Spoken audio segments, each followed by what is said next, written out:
Ayan yung aking mukbang na niluto ngayon. Nahalo ko. Sana masarap ito. Aking niluto.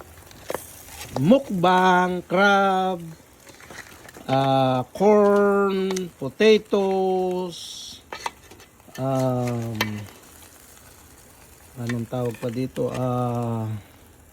Squid. Man, sarap ito. Ayan.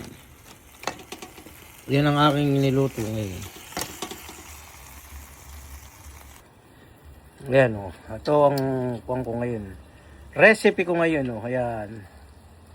Mga kuwan nito ito yung aking hinuli nung nakakuha nito. Ito yung aking hinuling crab.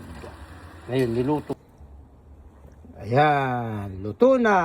Kainan na. Kain tayo.